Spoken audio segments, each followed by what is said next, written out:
O seguinte, eu ouso dizer que foi o melhor jogo do Palmeiras em muito tempo. Vou pegar um recorte menor do que o Nicoletti para a gente fazer uma ponderação.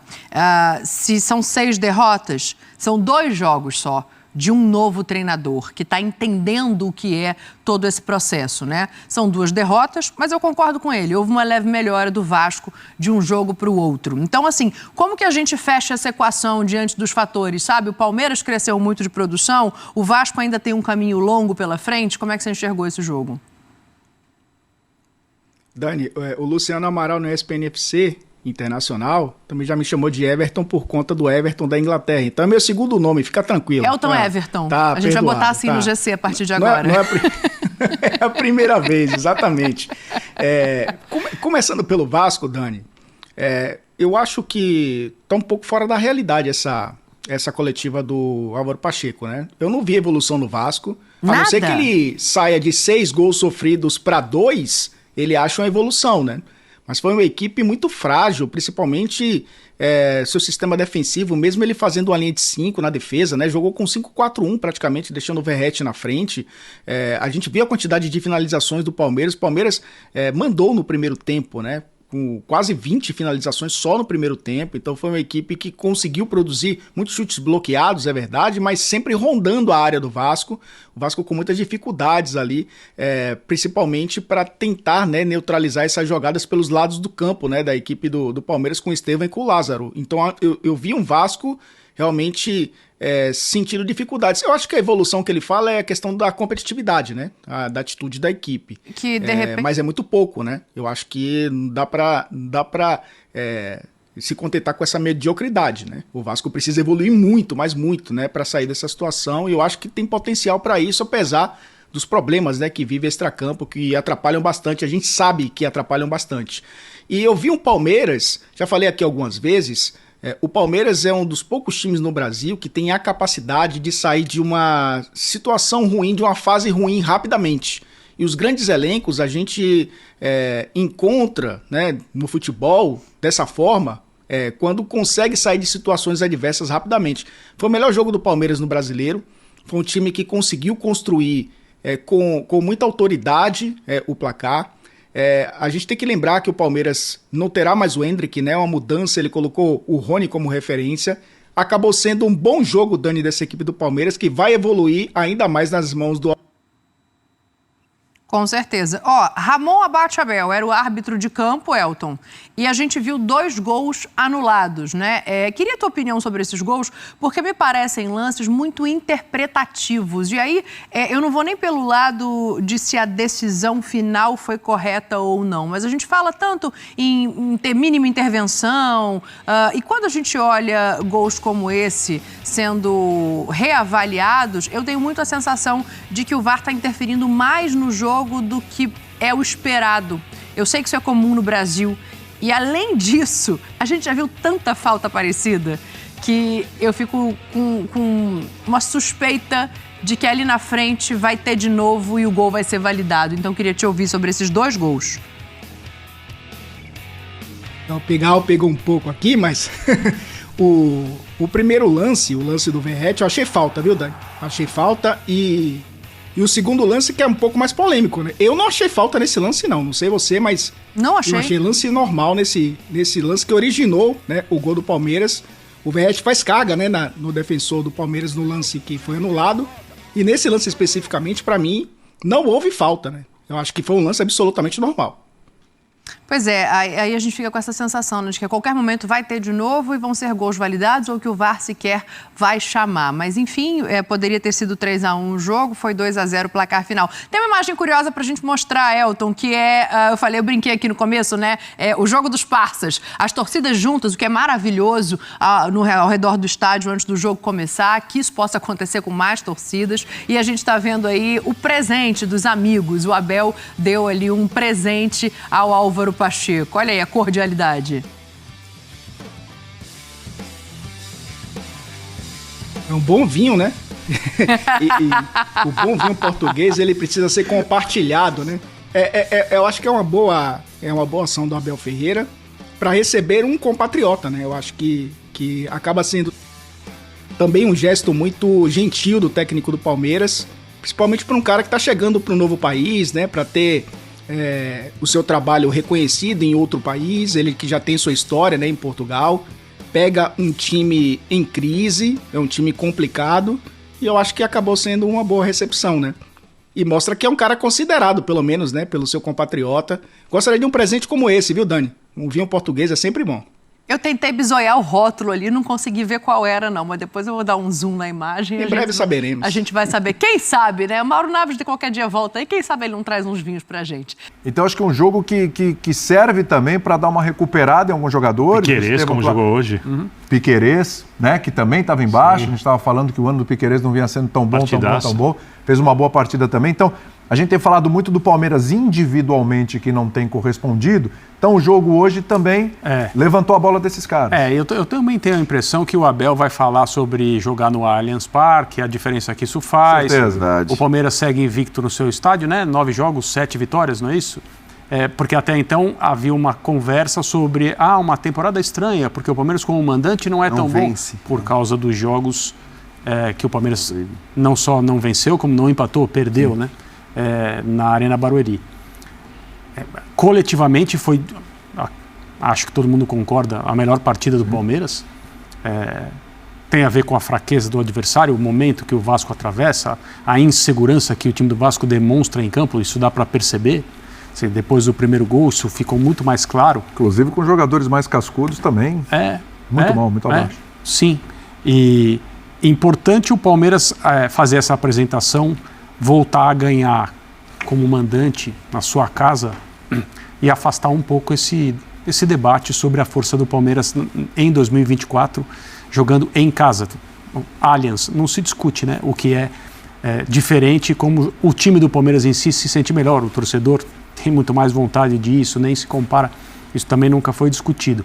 Então acho que o Abel vai falar sobre isso e ele vai falar também sobre o que é o Palmeiras numa situação em que há jogadores para entrar no time, o Jean acabou de mencionar, um contratado e um voltando de lesão, e o que ele pode fazer com essas opções todas que a gente estava discutindo há alguns minutos aqui. O Abel ele não é um treinador de formações engessadas. As pessoas se referem a ele normalmente como técnico de um time que não se preocupa, falando romanticamente, com a parte estética, né, o aspecto estético do futebol. E talvez ele não se preocupe mesmo com isso. Mas é um equívoco chamá-lo de um treinador que promove um jogo insosso, que não utiliza jogadores fora do que seriam as suas funções, que todo mundo consegue enxergar sem muita proximidade com o futebol. Ele tem as ideias dele, as convicções dele, e certamente ele está pensando há muito tempo em como acomodar o Felipe Anderson e o Dudu e o Estevão e o Rony, o Veiga e todo mundo que...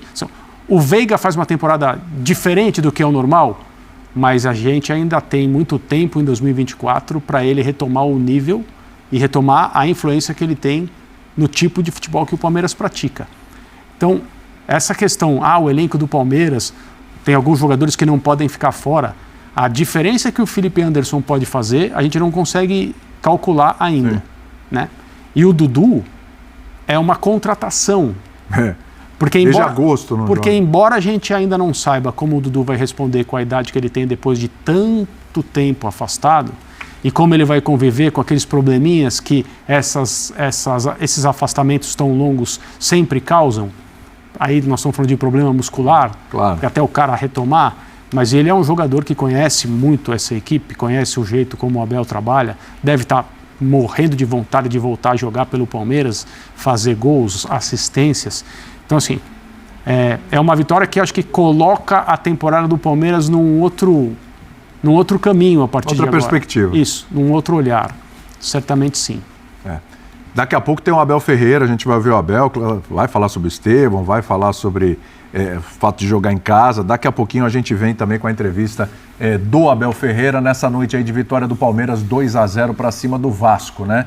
Agora vamos lá, a gente estava falando do Veiga, né? Também destacando a importância do jogo bom que o Veiga fez hoje, voltando a jogar bem. É é interessante como funciona o Palmeiras diferente quando o Veiga joga bem. Né? Sim. É impressionante como ele potencializa, claro, futebol é coletivo e tudo, mas como essa peça potencializa o jogo do Palmeiras. Sempre a gente destacando o momento do Vasco, difícil, etc., mas que a gente vai falar um pouquinho mais daqui a pouco, mas assim, a importância de ter um jogo bom do Veiga estar bem, atuando bem, como isso funciona melhor a engrenagem do time. Porque ele é um jogador que circula bastante, pode se associar com os jogadores de lado de campo, com os volantes, chega para finalizar. Ele é um jogador muito moderno, que tem essa parte da versatilidade, é um jogador que funciona bem na marcação alta, sabe recompor quando o Palmeiras precisa recuar bastante, é um cara que tem muita inteligência de jogo. E é uma coisa que eu considero muito, gente que não liga tanto, tem identificação com a camisa. Sim. Né? É um cara que o palmeirense olha para o campo e enxerga um representante jogando no nível que a equipe precisa hoje. Quando ele cresce, é óbvio que não só o time inteiro vai crescer, como individualmente alguns jogadores ao lado vão ter a sua vida simplificada em campo. Aí você fala, contra o Vasco. O Vasco é um time que em algum momento da partida inevitavelmente vai se perder. Isso tem acontecido constantemente, né? O Vasco vai chegar em alguns momentos dos jogos em que ele estará extremamente vulnerável. Quando você tem um cara inteligente como o Veiga, ele é um cara que vai ter essa leitura do jogo. Ele obviamente não vai na entrevista assim, olha, eu percebi, estava fraquejando ali, que ali estava deixando mais espaço. Não, mas é óbvio que quando você tem esses caras mais inteligentes em campo, e talvez o Veiga seja, pensando para não falar uma bobagem aqui, o jogador mais inteligente que o Palmeiras tem na compreensão de jogo, quando esses caras sabem usar isso, e acho que hoje o Veiga, depois de um período de treinamento, descanso e tudo mais, voltou a jogar bem e facilitou bastante a vida dos seus colegas. A vitória do Palmeiras hoje foi uma vitória muito tranquila. Muito tranquila. Foi uma vitória que tem muito mais cara de 3-4-0 do que qualquer ameaça do Vasco reverter a situação. E o Palmeiras, inclusive, teve um gol invalidado. O Vasco também teve um gol invalidado também. O Palmeiras criou para fazer o Palmeiras, primeiro tempo, assim, fazia algum tempo que a gente não via o Palmeiras num primeiro tempo sobrando tanto, né? Sobrando tanto fisicamente, tecnicamente, enfim. Agora, para entrar na parte do Vasco, né, Calçade? O Vitor Birner falou aqui, o Palmeiras jogou, fez um placar tranquilo, não sofreu muito susto. O Vasco tem um sinal vermelho assim, gritando pro Vasco nesse campeonato. É só uma coisa, só posso passar pro Calçade. Pode falar. Eu olho o Vasco, Calçade, olho a situação externa, olho o time, e você até acha que dá para melhorar. Aí você junta o peso da camisa, a cobrança, da técnico torcida, que acabou de chegar. o técnico que acabou de chegar. E confesso para você, assim, muitas vezes a gente olha aqui ou utopicamente ou teoricamente tem ideia do que dá para fazer. Nesse caso, eu digo para você que não tem nenhuma ideia. Tá difícil, hein? O Vasco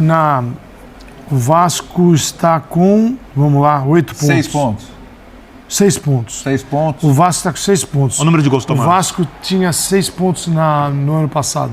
Nessa mesma rodada. 8 rodadas. Aqui ele está até melhor, porque tinha equipe... Estava em 18º lugar. Esse ano é um campeonato diferente, com 8 partidas, né? Você tinha o Botafogo disparado no ano passado, com 21 pontos, 7 vitórias e 1 derrota em 8 rodadas. Tinha 21 pontos. A diferença para o Botafogo, primeiro, Fluminense, oitavo, era de 8 pontos. Hoje, a diferença do primeiro para o oitavo, que é o Atlético Mineiro, é de 3 pontos. Então, é outro campeonato. Sim, são 8 partidas. Botafogo Daqui a desse ano é pouquinho, melhor. você já está ali perto de 1/4 do campeonato disputado, já começa... Alguém pode desgarrar? Pode, mas a tendência, pela quantidade de clubes, que até o Palmeiras... tem muita gente aqui, 14 pontos. O Palmeiras tem 14 pontos, está 3 atrás do Flamengo só. E também não tem o futebol de ninguém que aponte... assim, alguém que vai e aí você tem uma Copa enquanto. América para atrapalhar isso. Difícil. Depois, para quem está em Libertadores da América, há uma interferência no Campeonato Brasileiro. No Palmeiras, no Atlético Mineiro, no Flamengo. Né?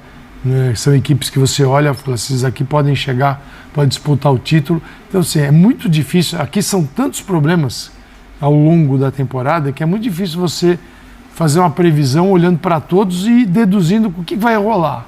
O que vai acontecer aqui? Quem que vai voltar antes da Copa América? Quem é que vai ficar lá para depois? Né? O Flamengo tem muitos jogadores de seleção uruguaia. O Uruguai é um time talvez seja o melhor time, né, pelas eliminatórias, mas é o melhor time da América do Sul hoje. Será que ele vai à final? Se ele for à final, ele vai segurar esses jogadores do Flamengo por um período maior. Então isso interfere, porque daqui a pouco a gente vai falar. O Tite hoje teve que se virar. Mas o Vasco tem essa vantagem de que não pode piorar. Aí você vai no Vasco... Não vai sair ninguém, isso não é vantagem. Pelo menos. Não, mas a vantagem que, assim, isso tudo que o Calçade está falando, para trazer para o contexto do Vasco, você não olha... Eu acho que o Vasco precisa, não tem como, fazer uma janela de transferências muito boa. Mas quem garante que vai fazer? Não, eu acho que não vai fazer. Mas hoje a dificuldade de dizer quem é que faria isso, né? Então... Quem é que faria? Você vai lá, você cobra da SAF ou da associação? E a associação está com dinheiro. É isso. Então, assim, o Vasco voltou a um modo preocupante, porque ele está numa posição parecida à do ano passado, e no ano passado a SAF ainda estava ali, né? Você enxergava a SAF. Agora existe uma briga jurídica. Há uma crise gigantesca institucional. Entre a SAF e a associação. E onde isso vai parar? Porque está muito nítido, isso aí, é claro, 10 de julho, a gente vai ter algumas rodadas ainda, abertura de janela.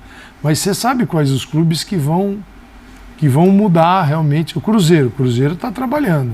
O Cruzeiro será um outro... Está dando resposta em campo. E isso ia acontecendo também antes dos reforços. Exatamente, e venceu hoje de novo. Cruzeiro...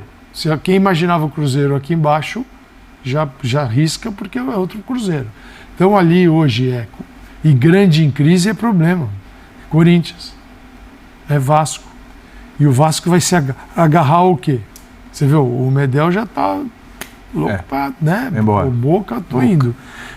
Então é uma situação que o torcedor vascaíno está super acostumado, infelizmente. Com as SAFs, isso trabalha contra esse sistema, que é um sistema complexo, jurídico, de como trabalhar. Agora, você tem competências diferentes. Uma coisa é uma SAF, outra coisa é outra. A SAF não é um modelo único, né? E isso é preciso que o torcedor entenda. Não é um modelo único e a do Vasco é o pior deles. Até porque é a gente que... Você se pergunta, é do futebol? Pois é. E SAF com quem não é do futebol é problemático, né? É difícil.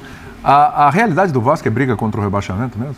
Assim, ainda olhando a perspectiva, a conjuntura política do clube, a falta de perspectiva de contratações, embora pode ter o Felipe Coutinho, mas é essa a realidade de novo? A questão política, né, o que está acontecendo na parte administrativa do Vasco é o que eu imagino ser o mais preocupante.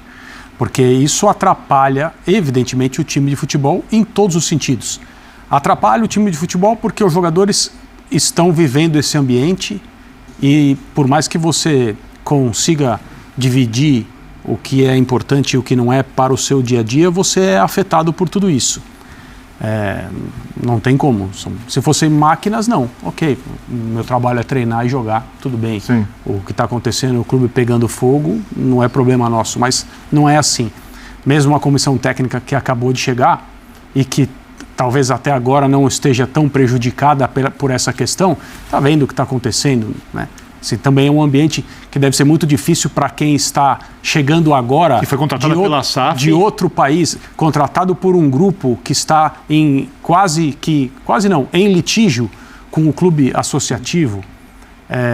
O Conselho Deliberativo do Vasco, evidentemente, não fez a sua tarefa como deveria fazer. Não filtrou. Não analisou quem estava tentando se apoderar do departamento de futebol do Vasco. E provavelmente pensou apenas na questão de orçamento. E essa é uma questão quase que desesperadora para a maioria dos clubes. Você está vendo SAFs feitas no Brasil. Pelo menos entre os times que têm mais tradição, todos eles numa questão de esgotamento completo, pré-falimentar. E aí chega alguém balançando um saco de dinheiro, ninguém mais pensa em nada. Não é como o Fortaleza, que é um clube bem administrado, vem escalando o futebol brasileiro e sul-americano nos últimos anos e fez a sua SAF de acordo com as convicções que eram importantes para ele. Como é que nós vamos dar o próximo passo na gestão aqui para nos modernizar e nos profissionalizar? Nós vamos fazer uma SAF. Como é que a gente quer fazer? Vamos fazer assim. E assim está sendo feito. Tanto que quem determina as coisas, quem é o principal executivo na SAF do Fortaleza, é a mesma pessoa que era presidente do clube até isso acontecer. Então, quando você pensa no que o time do Vasco está apresentando em campo, como que você vai imaginar uma melhora se existe essa guerra? E aí eu não estou nem entrando na discussão sobre quem deve prevalecer ou o que seria melhor, porque eu não faço a menor ideia de quanto tempo isso vai demorar e a questão jurídica, como que ela vai se desenvolver até uma decisão ser tomada. Mas o que dá para saber é essa empresa que adquiriu a SAF do Vasco se meteu no futebol em diversos países, não há um lugar onde as coisas estejam andando bem. E isso já era sabido antes da chegada deles, né? Exato. Então é o que você falou, a avaliação... Era só bater um Google, como disse o professor Calçade, Calçade, a gente e resolver. falou aqui na época em que o negócio aconteceu, então de fato assim. Eu só acho que assim, apesar desse contexto todo, a missão talvez não seja tão complicada assim, porque respondendo a sua pergunta, eu acho que sim. Hoje é óbvio que esse é o objetivo do Vasco, parece mais do que óbvio que hoje esse é o objetivo do Vasco. Sim. Por incrível que pareça, porque claro que no começo da temporada o torcedor tinha uma ideia completamente diferente do que seria o seu ano. Mas hoje o objetivo é não cair no Campeonato Brasileiro. E não é uma missão das mais complicadas. Aí, olhando também para o nível de investimento e de orçamento que tem outras equipes. Então, você olha hoje para a zona de rebaixamento, você vê Atlético Goianiense, o Criciúma, o Vitória está lá, acho que nem era esperado que estivesse na lanterna do Campeonato Brasileiro, mas você tem Atlético Goianiense, Cuiabá, Criciúma, o Juventude também é um time que deve ter algum sofrimento ali para se manter distante. É que hoje, assim, a gente pegando campo e bola, quem está jogando menos que o Vasco? A gente pode elencar. Você citou alguns aí. Eu acho que assim, não se discute que hoje o Vasco deve ser considerado, ele deve se considerar um candidato ao rebaixamento. O futebol hoje é um dos piores do campeonato. Exato, até para ter essa consciência de que essa é a briga dele, não começar a viajar muito e jogar de acordo com o que ele joga hoje. Só tem uma ressalva. A diferença é o tempo de recuperação em relação ao ano passado. Tem muito mais campeonato para jogar hoje. A tabela não ajuda. A pressão é maior. Mas o Vasco vem dos piores adversários que ele poderia enfrentar. Exato. Tem isso. Isso é verdade. Sim, ele vem de Flamengo e de Palmeiras. Sim. Nos dois primeiros jogos do seu treinador. Qualquer outro clube, numa situação até superior, pegando Flamengo e Palmeiras, provavelmente teria os mesmos resultados. 2 derrotas. Talvez não um 6-1, mas 2 derrotas. Fala assim, poxa, tá difícil. Claro que a gente fala de um contexto que a gente sabe que não ajuda em absolutamente nada. Mas ele vai enfrentar equipes, não é que estão no mesmo nível, né? No mesmo nível tem ali uma turminha, que é a turminha hoje que briga para não cair. Então eu vou te dar uma sequência do Vasco que briga para não cair. Pode ser, Calçado? Vamos ver se dá uma melhorada. Vamos ver se dá uma melhorada. Vamos lá. Domingo, Cruzeiro em casa. Difícil. Já foi um jogo mais equilibrado, não é? Hoje já estava... Para mim, o jogador que disputa o melhor Campeonato Brasileiro até o momento é o Matheus Pereira. O Matheus Pereira. Joga no Cruzeiro. Na próxima quarta é o Juventude, fora. Depois... Aí já é uma zona de tabela. Tem que ganhar fora. Que é confronto direto. Olhando para o final do campeonato, ele ia ter o adversário ali. No outro sábado é em casa, mas é contra o São Paulo. Aí depois, no outro final de semana, o Vasco pega o Bahia fora e para fechar uma sequência de 5 jogos, vai receber o Botafogo no final dessa já viu, continua complicado. Todo treinador estrangeiro que vem ao Brasil, São Paulo acabou de dar uma entrevista agora falando disso, que vem ao Brasil, passa aqui, conhece a realidade do Campeonato Brasileiro, quando sai, fala a mesma coisa, todos eles. O Abel fala isso dirigindo Palmeiras, São Paulo, que é um campeonato terrível para se disputar. Sim, sim. O nível ele é muito difícil. Por isso, quando a gente quer mais organização, é porque sabe que isso aqui ia ser um negócio fantástico. O Abel chegou. Vamos ouvir o Abel. Vamos ouvir o Abel Ferreira. Contra o Vasco da Gama. E no último dia 15, contra o Del Valle, você falou sobre reformulação. Você esperava que a diretoria acompanhasse o seu processo de reformulação. A gente está vendo a saída do Luan, do Luiz Guilherme, Kaique sendo emprestado, alguns jogadores chegando. Então eu queria saber se a diretoria está acompanhando a reformulação que você gostaria de fazer para este ano. Está tudo bem aí fora? Ou é o... Está tudo certo? Que eu saiba, no Brasil não tem terremoto. Não brinque com isso. Só as torcidas saindo juntas. As torcidas saindo juntas. Ok. Olha, sim, é um momento que nós... O vento está forte em direção à nossa caravela, está um vento forte. E nós temos que ajustar as velas, não é nada de novo, nós já sabíamos quando começasse o campeonato. De Campeonato Brasileiro, a vitória do Palmeiras sobre o Vasco, jogando no Allianz Parque, noite de Estevão, Geode. Tudo bem? Tudo bom, William? Boa noite para você, boa noite para os companheiros. Uma ótima noite. Pois é, eu acho que assim, noite de Estevão, claro, ele foi o grande destaque do jogo, uma atuação impressionante, né? Talvez a melhor atuação dele com a camisa do Palmeiras, e ele já tinha feito outras grandes atuações, e chama a atenção que essa atuação aconteça justamente depois da saída dos outros dois garotos, né? Tanto do Hendrick como do Luiz Guilherme. Mas não foi só isso, eu acho que a gente teve um Estevão jogando em altíssimo nível, mas o Veiga voltou a fazer uma grande atuação, coisa que também não acontecia faz tempo, né? Foi um Palmeiras que jogou, para mim, a sua melhor partida no Campeonato Brasileiro. Foi, certamente. Um Palmeiras, não pelas 28 finalizações, porque o Palmeiras é, por incrível que pareça, o time que mais finaliza no campeonato. Mas esse mais finaliza não significava muita coisa até aqui, porque o Palmeiras não vinha jogando bem, não vinha criando oportunidades reais. E hoje só não aplicou uma goleada maior, porque o Léo Jardim foi um grande nome da partida também, para mim, rivalizando até com o Estevão em relação a ser o melhor em campo. Então foi um jogo do Palmeiras como há muito tempo a gente não via. É claro que é um motivo para a torcida do Palmeiras se animar e tudo mais, mas aí a gente precisa pensar também o quanto isso tem a ver com o Vasco, que é um Vasco que vem de uma goleada sofrida, histórica, para o Flamengo, seu arquirrival. Então, assim, claro que o Palmeiras foi muito bem, tem todos os méritos e a gente vai falar desses méritos, mas é um Vasco que vem agonizando, né, nos últimos tempos, e claro que estrear treinador antes de partidas contra o Flamengo e Palmeiras é uma grande crueldade também com esse treinador. Claro, até entendo que por toda a questão do calendário, adiamento de jogo, não dava para você escolher muito, inventar aquela história que muitas vezes os clubes inventam, né, de... olha... Tá contratado, mas vai estrear só... Isso, porque tá faltando um documento.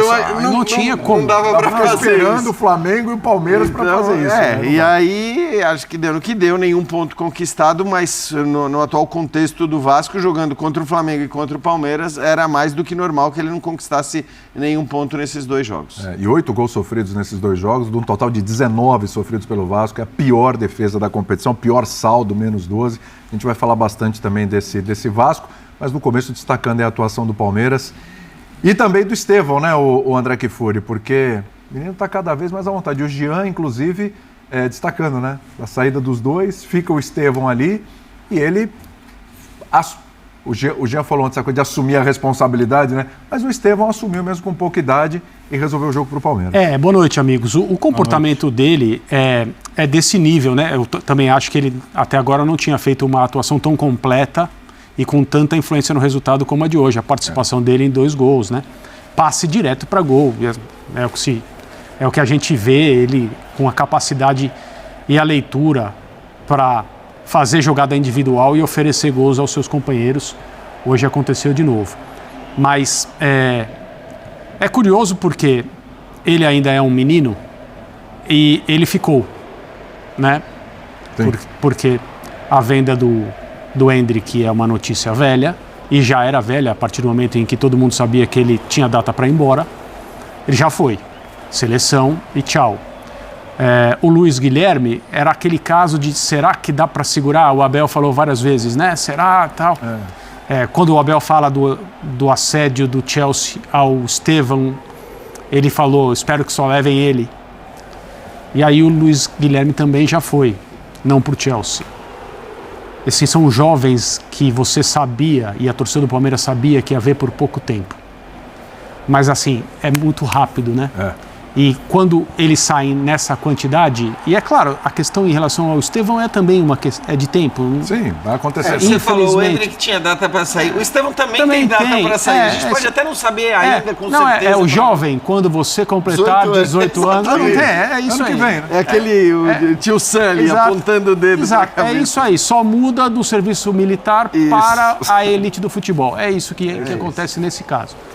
Então está na hora, né, de começar também, do ponto de vista do torcedor do Palmeiras, a aproveitar enquanto o Estevão está aí. E ele tem uma compostura, ele tem uma coragem para jogar, ele tem uma tranquilidade que não é... Tudo isso, a personalidade dele dentro de campo, tudo isso é anormal para a idade dele. É verdadeiramente impressionante. E hoje ficou claro isso mais uma vez. Talvez o Palmeiras já tenha saudade do que não verá, porque ele é diferente, ele faz diferenças, e o Palmeiras hoje conseguiu encaixar uma partida que você pode dizer que não foi um encanto e tal, mas não houve dúvida em relação a quem seria o vencedor. E é bonito ver um rapaz da idade dele, um menino ainda, com esse impacto num time que tem tanta gente capaz de fazer diferença. O Endrick não gosta de comparações, ele já falou sobre isso, não sei se o Estevão gosta ou não gosta, mas na redação o pessoal gosta de umas comparações. Eu estava ouvindo durante o jogo, poxa, o Estevão realmente é no nível Endrick, parece que é no nível Endrick e tal. É ou não é, Birner? Tudo bem? Boa noite. Tudo bem, William? Boa noite a você, Jean, André, Calçado, aos fãs das fãs do esporte. Eu também não gosto das comparações. Mas você estava no meio delas. Eu ouço, né? Você estava lá, ainda bem. Estava na conversa. Ainda bem, porque são jogadores de características diferentes que se confirmada a capacidade ou se confirmado o potencial de ambos, terão seus nomes exaltados, sem que sejam necessariamente comparados. O que me chama a atenção desde quando foram lançados é que ambos trabalharam com o mesmo treinador no time de cima, mas o discurso do técnico foi muito diferente. O do Abel com o Endrick sempre pedindo paciência, e o do Abel com o Estevão encantado. Mais empolgado, né? Encantado. Muito mais que ele vai falar daqui a pouco, né? Muito mais elogioso, citando a personalidade, colocando para jogar com mais facilidade do que colocou o Endrick. No momento em que acho muito importante, porque a gente, por mais que o Campeonato Brasileiro tenha sido quase implodido pela Copa América, porque tem as lesões, os problemas tradicionais, o calendário, os gramados, as arbitragens e a Copa América, né, que muda muito o cenário, é extremamente importante para os favoritos pontuarem agora. A gente vai falar disso sobre o Flamengo depois, mas o Palmeiras hoje cumpre, não vou dizer que é a sua obrigação, mas o seu favoritismo contra o Vasco, muito por causa da atuação de um jogador jovem.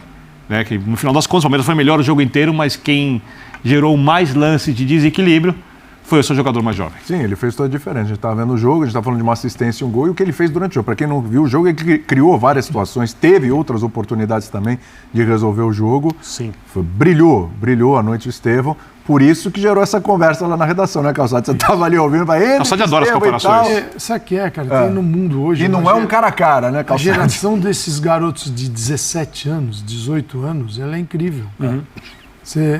Todo lugar, você pega o Barcelona lá, o Barci e o Yamal. O Yamal está na Eurocopa, tem 17 anos. Você pega o Estevão também com 17 anos. As pessoas que estão próximas no dia a dia, as pessoas que trabalham diretamente com a formação desses jogadores, olham para o Estevão e enxergam um futuro. Você está falando de hoje, como você fala do Endrick hoje. Né? Daqui 5 anos, se ninguém tem essa bola de cristal. Exato. Você olha e fala, este ser tem o potencial de realizar isso aqui. E a do Estevão é muito grande. Quem trabalha com a categoria... Porque assim, é diferente você ver o jogo, você está lá vendo o jogo, sofá, tomando cerveja, comendo negócio, é uma observação. Você está ali só olhando detalhes profissionalmente, como os profissionais fazem, extraindo detalhes do como o jogador se comporta em determinado momento, em tal espaço, com 3 marcadores, como ele tinha, 3, chegando nele, ele está ali controlando a bola e... Cara, quantos jogadores fazem isso?